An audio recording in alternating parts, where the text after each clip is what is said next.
What's going on, YouTube fam? It's your boy Tony 2 times, and we back with another episode of Hood Tales, man.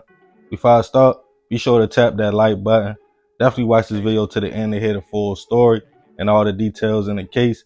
For the day one fam, y'all already know it's all love. Thanks for tuning back into another episode. If you're new to the channel and you feeling the content, feel free to subscribe. Definitely hit that notification bell so you can be notified every time we drop a new video. Alright, so I'm gonna do this one a little different. I ain't got no intro for y'all. We gonna get right into it. Y'all keep up with me. On this episode of Hood Tales, we will be taking it to Louisiana to discuss the case of a routine traffic stop that led to a shocking discovery in the trunk of a car. Back in 2020, Michael Robinson Jr. was a 23-year-old young man focusing on making the best out of life. Michael was just about to graduate from Grambling State University. He was thinking about becoming a state trooper and had just submitted his application. He was waiting to hear something back. He was living with his family at the time in Monroe, Louisiana, but had plans to move to Dallas, Texas to get an apartment once his application went through to be a trooper. The young man was said to be energetic and outgoing, always making time to hang with or talk to family. So when in July 2020, no one had heard from or seen Michael, his peoples got concerned. A couple days had went by, but the family was being patient, thinking he might just be busy, and the car he was known to drive at the time was a 2017 black and orange Chevy Camaro. As days went by and the family's concerns grew, no one still could get in touch with Michael, so they ended up filing a missing persons report at the local police department.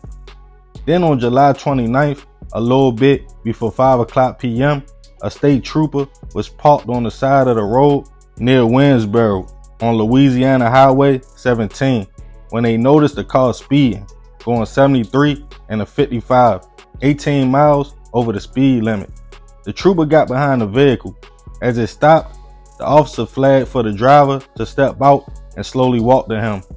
A slim young man with a do-rag on his head exited the vehicle.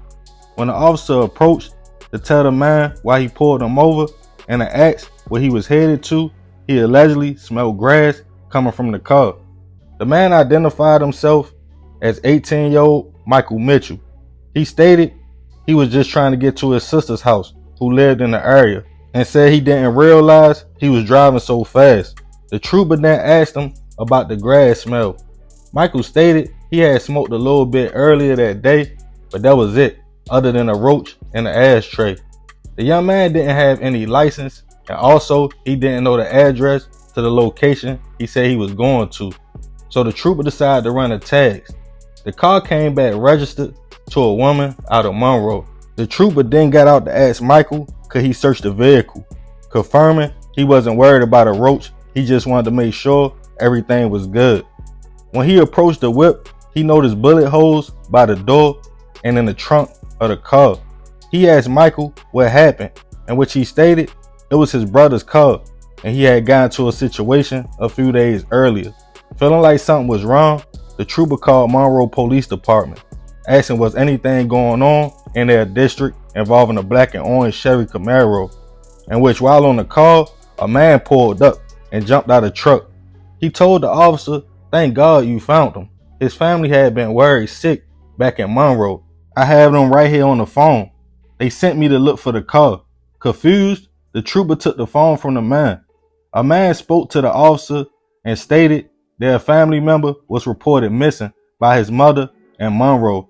When the officer asked what the young man's name was and what he looked like, they stated Michael Robinson Jr. and that he had long hair.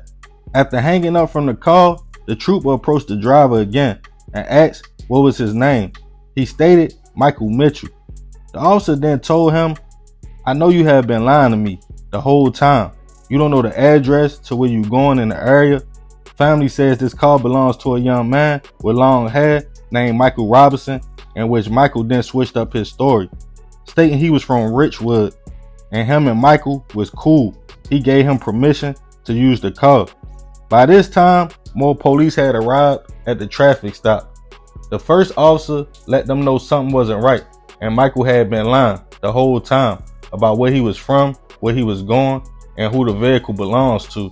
And to come to find out, it belonged to a missing young man. Plus it had bullet holes in it. The officer then stated he would just let him go, but he didn't want anything to come back on the situation.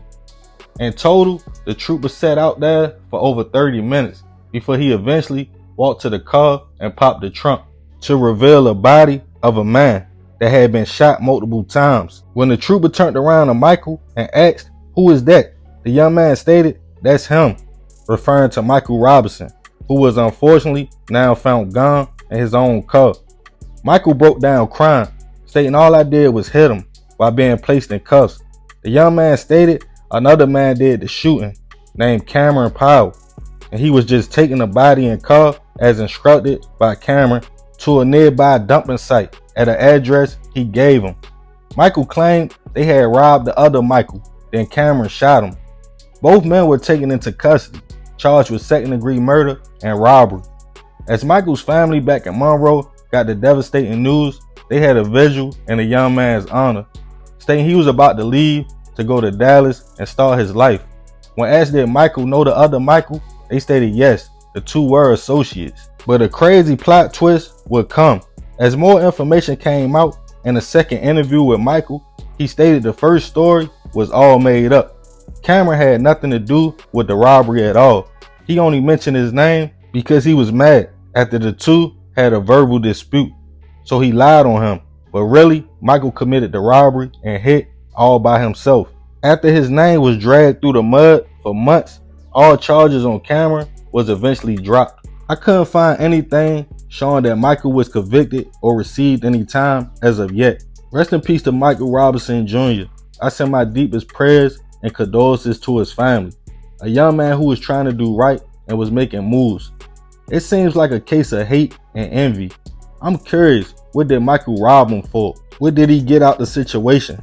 Shorty was cold to rob and kill his homie, put him in the trunk, ride with him while smoking and speeding, then implicating another man who had nothing to do with it after being caught.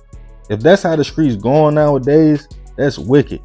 I don't see why dudes still out here so loose and trusting everybody. So remember, we gotta succeed not to fail, so we won't be just another hood tale. Man, crazy story, man. Rest in peace to Michael. Like I said, I send my deepest prayers to his family. It's a crazy situation. If y'all want to see the whole video with the traffic stop, it's a YouTube channel called Hot Boy Jesse. Go watch bro and run his channel up. That's where I first seen the video at. And like I said, Shorty was cold. He played it cool the whole time until the police popped that trunk. It took about 30 something minutes. They was out there, they was chopping it up. They seen he was lying. But when they popped that trunk and they found the body, and that's when Shorty broke down and that's when he started talking. But yeah, man, this was a wild case. I just wanted to share it with y'all. But I definitely appreciate y'all if y'all made it to the end. Y'all already know it's all love, fam. This is another episode of Hood Tales. Let me know what y'all think about this situation in the comments. Definitely be respectful. It's your boy Tony 2 times. I'm out.